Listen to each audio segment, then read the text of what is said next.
that we know at this point that there were Republicans in Congress, right, who would have voted to impeach Trump after January 6th, but they didn't because they were afraid for their lives. They were afraid that someone in the MAGA cult would come and kill them or members of their families, right? We know this from Mitt Romney, and we know it from Liz Cheney, too. This is not normal, and it's not happening on the Democratic side, right? This is a descent into, if you don't like the term fascism, something very much like fascism. I mean, I would say that this is fascism punching a gaping hole in our democracy, and it is the effect of Trump's demagoguery. Ben Shapiro just tried one of the oldest tricks in the bad faith playbook. If you can't defend the indefensible, make everything equivalent to everything else until nothing means anything. Sam Harris didn't let him get away with it. This debate covers Trump's attempted coup, January 6th, the peaceful transfer of power, and whether what we're watching in American politics actually qualifies as fascism. And Ben's entire strategy is to keep moving the goalposts every time Sam pins him down on a fact he can't dispute. What you're about to see is what happens when someone who talks fast and mistakes speed for logic runs into someone who simply refuses to accept a false premise.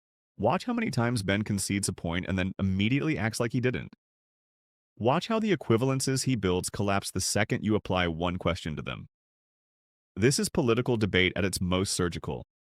And it matters because the arguments Ben is making here are the same arguments being used right now to normalize something that has never been normal in American democratic history. Stay all the way through. Drop a comment and tell me where you're watching from.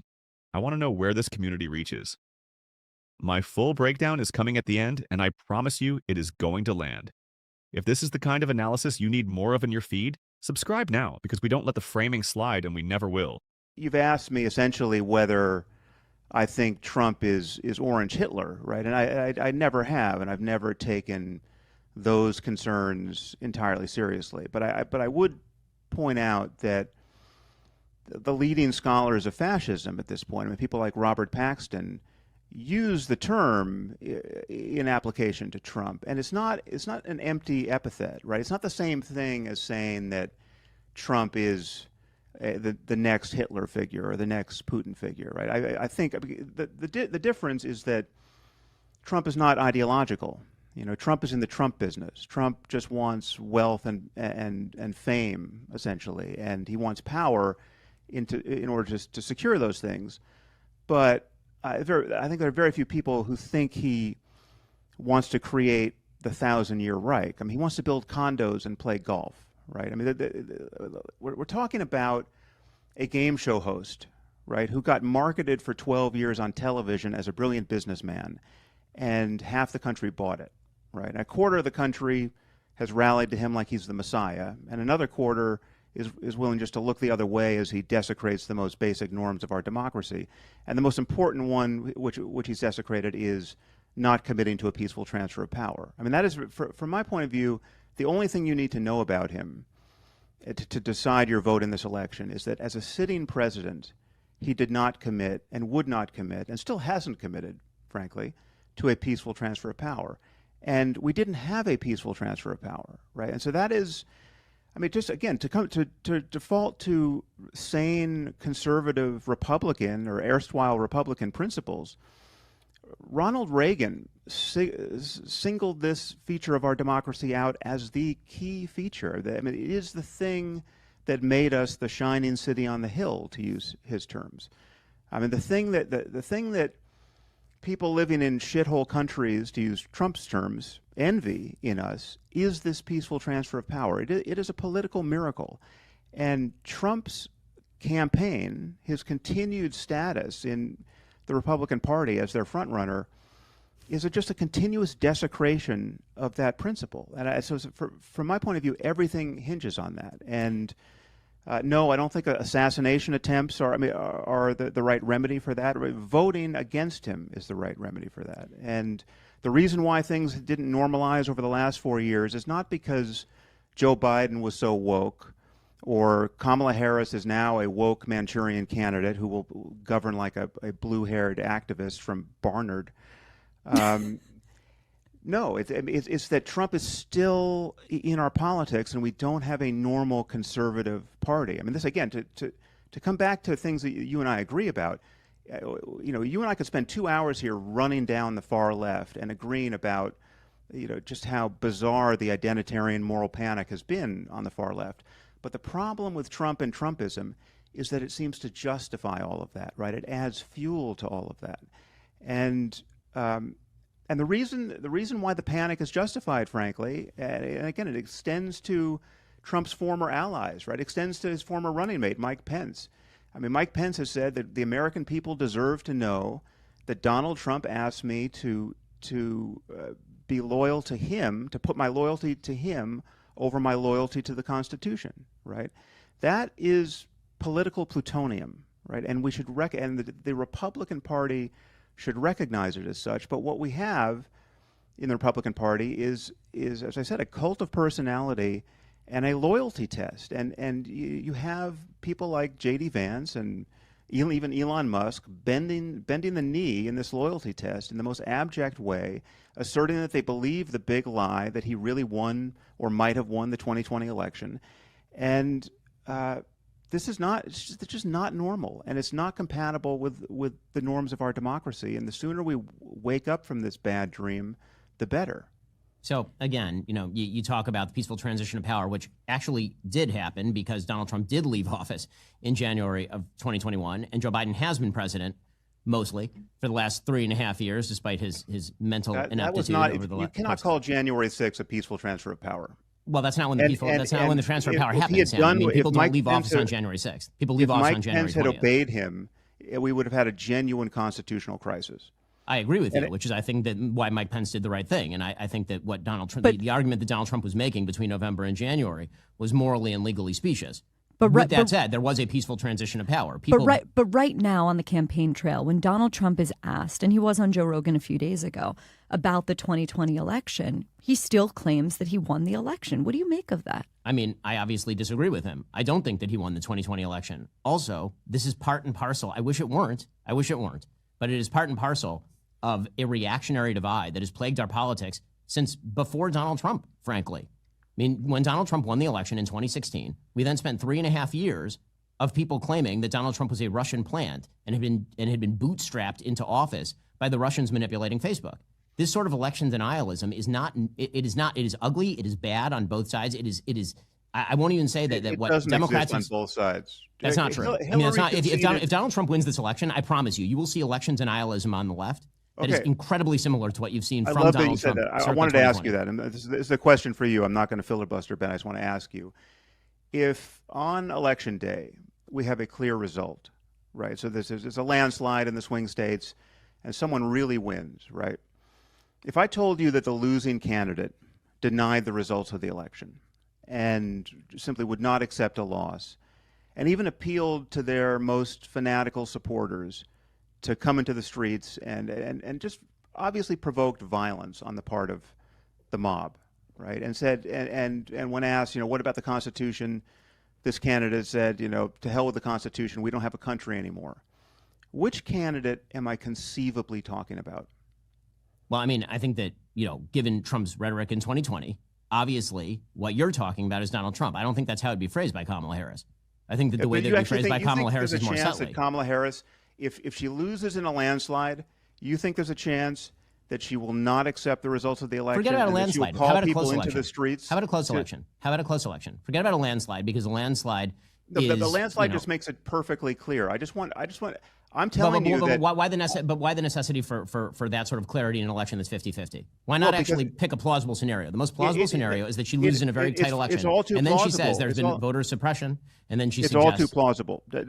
Ben, it's all too plausible because currently the chance that there will be a landslide in the swing states is about 40%, even though we're at 50-50 between the two candidates. According to Nate Silver, there's a 40% chance that one of them runs the table in the swing states, right? So it's sure. That would be an electoral college landslide. We're not talking about a popular vote landslide in any case. No, right. But, so I'm talking about a clear result, right? Where no allegations of fraud are plausible. Okay, so the most obvious sort of rhetoric that would be used along those lines would be Trump's. And then the rhetoric that would be used on the other side if Trump wins would be that Trump has corrupted the system, The system has been so corrupted that people weren't able to vote properly in places like Georgia, which has been the claim that there was Jim Crow 2.0 in Georgia for years. There would be claims that Donald Trump was paid off by the billionaires, that there was foreign interference in the election. There would be all of these claims, and they would float around. Donald Trump has all. This is my original claim, Sam, is that Donald Trump is very obvious in his excesses. Democrats and the Democratic Party and Kamala Harris are much more, I would say, much more subtle in their excesses. But those excesses are no less dangerous for being more subtle. In fact, in some ways, I think they are more dangerous for being more subtle.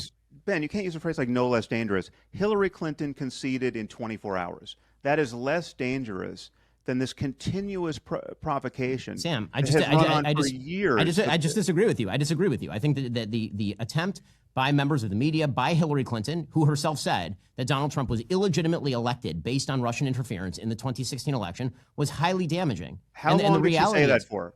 How long did she say that for? Does she still say that? I mean, she will. Yes, actually, she will still claim openly that there was manipulation that took place during the. That is true. That there was manipulation during the 2016 election. She says the sane thing to say is that there is continuous foreign interference in our elections, right? But that's always been that's the case. The double standard, Sam. Now you're proposing a double standard. When Hillary says it, it's totally subtle and fine, and when Trump says it in the most obvious, foolish way, then it's totally different. Ben, Sam, go ahead. You're just missing the relevant details here. Almost everyone thinks that there is continuous foreign interference in our elections. Very few people at this point think that it has been decisive and that it was decisive in 2016. I mean, the problem in 2016, it was a much bigger problem, that the internal division was real, and that whatever Russia tried to do on Facebook was amplifying very real divisions that exist in our society, which we should worry about. But I'm not in contact with any Democrats, and I talk to a lot of them at this point, who have burned any fuel over even weeks, much less months or years, worrying that Trump's first term was totally illegitimate because the election was hacked, and I mean what really happened. I mean there were things that seemed decisive that one could regret, like Comey opening the email investigation 10 days before the election, and that functioning effectively as a kind of October surprise, right? I mean, nothing came of it, but it seemed decisive in terms of her poll results in those last weeks. But I mean, her loss was overdetermined, and most sane Democrats recognize that. What you do not have in the Democratic Party is a cult of personality around anyone and a series of loyalty tests. I mean, again, we're so far from the actual ground truth here. I mean, the ground truth is that we know at this point that there were Republicans in Congress, right, who would have voted to impeach Trump after January 6th, but they didn't because they were afraid for their lives. They were afraid that someone in the MAGA cult would come and kill them or members of their families, right? We know this from Mitt Romney, and we know it from Liz Cheney, too. This is not normal, and it's not happening on the Democratic side, right? This is a descent into, if you don't like the term fascism, something very much like fascism. I mean, I would say that this is fascism punching a gaping hole in our democracy, and it is the effect of Trump's demagoguery. So, his Sam, style of politics. You're saying fascism is punching a gaping hole in our democracy, and this is solely due to Trump, and yet you also say that you would not support Kamala Harris if she, for example, stopped the certification of the election. And so my question remains, if Trump is such a grave threat to democracy, then why aren't you treating it that way? Voting isn't enough. I don't treat Kamala Harris as that sort of threat to democracy. I think that Kamala Harris is a threat to many of the institutions. I'm not going to burn down the village. I'm not going to burn down the democracy in order to save it, right? So I'm not in favor of political. But your argument is that it's ending under Trump. But your argument is that it's ending under Trump. I can well imagine that our institutions are strong enough to weather a second Trump term, right? I don't think we're going to be. It's not going to be the Third Reich, and again, I don't think he has those kinds of aspirations, because he's such a small figure in the end, right? He's not a man of ideas on any level, right? So as far as I can tell, he believes almost nothing. But the crucial problem for me is that he doesn't seem to recognize that we have an interest in the maintenance of world order, right? He's a completely transactional figure. He cares about his relationships, right? And I think he probably cares about his relationships to foreign leaders to a degree that could border on treason in certain circumstances. But it's just insane that we had a president in him who said he trusts Putin more than our own intelligence agencies, right? And then he shared top secret information with Kremlin officials in the White House because he just couldn't keep his mouth shut. He was literally just gossiping about intelligence secrets related to ISIS, and the Israeli intelligence went crazy over this, right? He's not a serious figure. Well, can I respond to that one? Yes, and then I'll jump in. Because this one's actually kind of fascinating. So now we've shifted sort of topics into foreign policy and maintenance of world order and vision of the world. And this is the part where it seems rather incredible to me to support Kamala Harris as somebody who has a vision of a functional world order.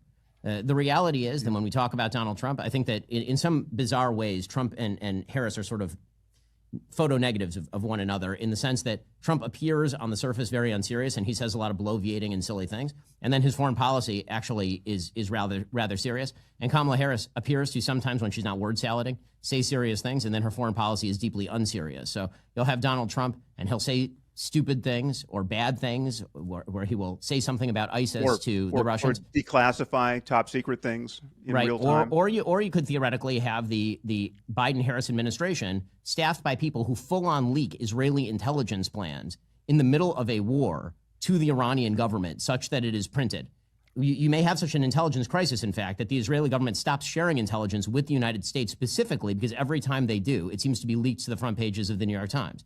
You could have a foreign policy that is so deeply in hock to America's enemies that in the middle of an existential war in which Israel, for example, is fighting 7 different border wars from 7 different sources, you have the Biden-Harris administration slow-walking aid, threatening a cutoff in aid for supposedly humanitarian reasons, all while Kamala Harris seems signally unable to, for example, have a Sister Soldier moment with pro-Hamas supporters in her own party. Right? And then I'm supposed to feel that Donald Trump is the threat to world order? And the reality is that Ukraine was invaded under Kamala Harris and Joe Biden. It was not invaded under Donald Trump. Donald Trump, here's the thing about foreign policy that's really funny. Foreign policy is widely perceived as a game of nuance and complexity, when in reality, foreign policy is not all that complex and not all that nuanced. Very often it amounts to, if you cross this line, I'll punch you in the face, or I'll support people who do. And that actually is something that Donald Trump understood quite well, which is why he was able to achieve the best record in the Middle East of any president of my lifetime, while the pseudo-sophistication of the Biden-Harris administration has achieved the most massive conflagration in the Middle East in my lifetime. Okay, well then I'll ask you a not nuanced question. Sure. It should be simple enough to answer. Who do you think Putin wants to win the election? I don't know who Putin wants to win the election. I'll be honest with you. I really you have no intuitions about this? No. And the reason that I have no intuitions about this is because I don't think that Donald Trump knows his own policy on Ukraine. I don't think Putin does either. Donald Trump is wildly unpredictable about Ukraine. As you know, Putin is behind much of the chaos. You could argue. Sam, who does Iran want to win the election? In the Middle East? Iran has been actively intervening in the election on the side of Kamala Harris. We know this. The intelligence community has said this. Let's get into exactly what Ben Shapiro was doing in that debate, because it wasn't arguing in good faith. It was a masterclass in rhetorical manipulation, and once you see the mechanics of it, you cannot unsee them in any political conversation ever again. Ben's entire strategy rested on one move repeated over and over: false equivalence. The idea that if you can find anything on the Democratic side that looks even remotely similar to something Trump did, the two things cancel out and nothing is uniquely dangerous. It sounds reasonable on the surface. It is not reasonable. It is deliberately designed to make the extraordinary appear ordinary, to take something that has no historical precedent in modern American democracy and file it next to things that are completely routine until the audience loses the ability to distinguish between the two. That is not political analysis. That is a magic trick. And Sam Harris methodically dismantled it every single time Ben tried to pull it. Take the central exchange about the peaceful transfer of power, because this is where Ben's argument is not just weak. It is factually wrong in a way that matters enormously. Ben's position was that a peaceful transfer of power did occur, because Trump eventually left office in January of 2021. Sam shot that down immediately and correctly. The transfer of power does not happen on January 6th.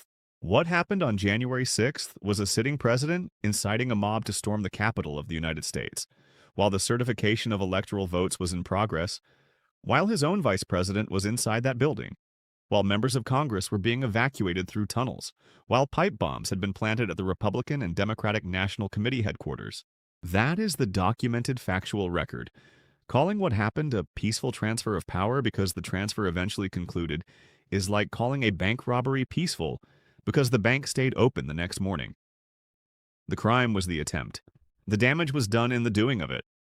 The precedent was set regardless of the outcome, and Ben knows this, which is why he never actually defended January 6th. He just kept trying to change the subject. Then came the Hillary Clinton equivalence, which is Ben's favorite card and the one Sam demolished most cleanly. Ben's argument was that Hillary Clinton also questioned the legitimacy of the 2016 election. Therefore, Trump's election denial is no more dangerous than what Democrats have done. Here are the facts. Hillary Clinton conceded the 2016 election within 24 hours of the result. She called Trump directly. She gave a public concession speech. She attended his inauguration. She participated in every single norm of democratic transition. The concerns she and others raised about Russian interference in 2016 were not invented. They were the subject of a Senate Intelligence Committee investigation that produced a bipartisan report confirming that Russia conducted a sweeping and systematic interference operation to benefit Trump's campaign. That is not a fringe conspiracy theory. That is a declassified government document. What Trump did after 2020 was categorically different in every measurable way. He refused to concede. He pressured state election officials to find votes that did not exist. We have the phone call to Brad Raffensperger on tape. He pressured his own vice president to violate the Constitution. He assembled fake slates of electors in multiple states. He filed over 60 lawsuits that were dismissed by courts, including by judges he himself appointed, because there was no evidence of fraud. And then he directed a mob to the Capitol. These two things are not the same. Saying they are the same is a lie. Not a different interpretation, not a matter of perspective. A lie that collapses the moment you apply a factual timeline to it. The cult of personality point Sam made is one that deserves to sit with you because it is the most important structural difference between the two parties right now, and Ben had absolutely nothing to say about it. We know, not as speculation, not as Democratic talking points, but from the documented accounts of Mitt Romney and Liz Cheney, two lifelong Republicans, that members of Congress who would have voted to impeach Trump after January 6th did not do so because they were afraid of being killed. Afraid that members of the MAGA movement would murder them or their families. Republican members of the United States Congress were making voting decisions based on fear of political violence from within their own party's base. There is no Democratic equivalent of this. There is no progressive movement threatening to assassinate members of Congress who vote the wrong way. There is no liberal cult of personality where loyalty to a single individual supersedes loyalty to the Constitution. These things do not exist on the Democratic side, and Ben could not name them because they do not exist. When Sam pressed him on it, Ben pivoted to talking about Democratic excesses being more subtle and therefore more dangerous. More subtle and more dangerous. Think about what that argument is actually saying. That the things you cannot see or document are more threatening than the things that happened on camera in the United States Capitol on January 6th, 2021. That is not a serious argument. That is a man running out a road. And then Ben made the foreign policy pivot, which was the most cynical move in the entire debate. When the constitutional argument stopped working, he shifted to claiming Trump's foreign policy was actually serious, and Harris's was dangerously unserious, pointing to Ukraine being invaded under Biden and claiming Trump's record in the Middle East was the best of any president in Ben's lifetime. Let's put facts to that. Ukraine was invaded under Biden because Putin calculated that the window created by Trump's years of undermining NATO, publicly questioning Article 5 of withholding military aid from Ukraine as leverage in an impeachment scheme, and expressing open admiration for Putin personally had created an opportunity. The groundwork for that invasion was laid during Trump's term. On the Middle East, the Abraham Accords were a genuine diplomatic achievement and should be acknowledged as such.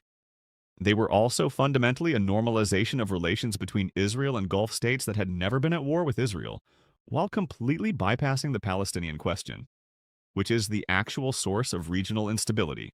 The Middle East is now experiencing its most catastrophic period of conflict in decades, and the conditions for that were not created by Biden alone. The trajectory was set over years across multiple administrations. Ben presented this as a simple scoreboard. It is not a simple scoreboard. It never is. The most revealing moment in the entire debate comes near the end when Sam asks Ben a direct, simple question. Who does Putin want to win the election? Ben says he has no intuitions about this. None. The man who has an opinion about literally everything, who speaks at machine gun pace about every political topic under the sun, suddenly has no intuitions about which candidate the leader of Russia prefers. The U.S. intelligence community assessed that Russia was actively working to support Trump's 2020 campaign. Trump's own director of national intelligence confirmed Russian interference operations. Trump stood next to Putin in Helsinki and publicly stated he trusted Putin's denial of election interference over the assessment of his own intelligence agencies. And Ben Shapiro has no intuitions about who Putin would prefer. That answer tells you everything you need to know about the limits of where Ben's intellectual honesty actually ends. Here's the bottom line on all of it, and it needs to be said with absolute clarity because the stakes of getting this wrong are not abstract. They are constitutional, institutional, and generational. Sam Harris was not making a partisan argument in that debate. He was making a constitutional argument grounded in documented facts and the testimony of Republican witnesses. The threat to democracy he identified is not about policy disagreements. It is about whether the foundational mechanism of democratic governance, the peaceful and accepted transfer of power, survives contact with a political movement that has already demonstrated it is willing to use violence to prevent that transfer. That is not a normal political disagreement. It has no equivalent in the modern history of the Democratic Party. And Ben Shapiro spent an entire debate trying to make you believe otherwise while conceding every single major factual point along the way, which tells you everything about how weak the case for that equivalence actually is. What makes this moment so critical is that Ben Shapiro is not a fringe figure. He is one of the most listened to political voices in America, with a platform that reaches millions of people every single day. When someone with that reach constructs a false equivalence between a candidate who conceded in 24 hours and a president who spent 77 days attempting to overturn a democratic election, and then sent a mob to the Capitol, the damage is not theoretical. It shapes how millions of people understand what is normal, what is acceptable, and what the baseline of democratic behavior actually is.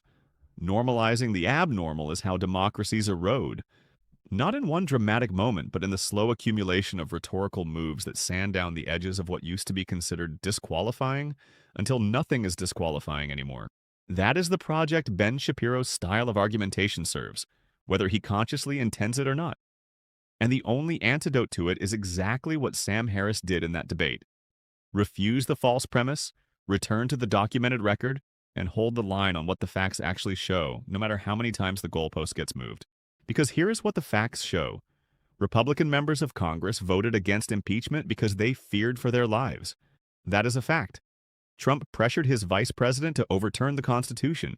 That is a fact on tape. Trump filed 60-plus losing lawsuits with zero evidence of fraud. That is a fact in court records.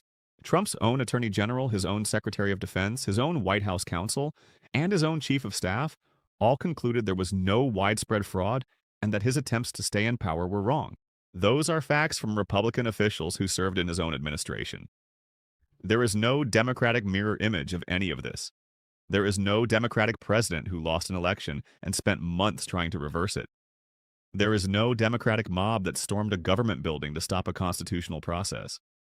There is no Democratic congressman who voted a certain way because he was afraid a left-wing activist would murder his family. These things do not exist, and Ben Shapiro cannot produce them because they do not exist. The equivalence is empty. The argument is hollow. And the fact that it takes this much effort to dismantle something so factually bankrupt tells you exactly how sophisticated and how dangerous the machinery of normalization actually is. This community exists because too many platforms let that machinery run unchallenged, because too many hosts give bad faith arguments equal footing with documented reality and call it balance. Because too many people are walking around with a distorted picture of what happened in this country and what is still happening. And they deserve better than that. They deserve the record stated plainly, the manipulation named precisely, and the facts laid out completely without apology and without false balance. That is what we do here every single time. If you found this breakdown valuable, If you want to keep seeing the arguments that get treated as legitimate political discourse dismantled with the actual facts every time they surface, like this video, share it with someone who needs to see it, and subscribe because we are not slowing down and we are not backing off. The stakes are too high, the misinformation is too organized, and the truth is too important to leave undefended. We'll see you in the next one. Stay locked in.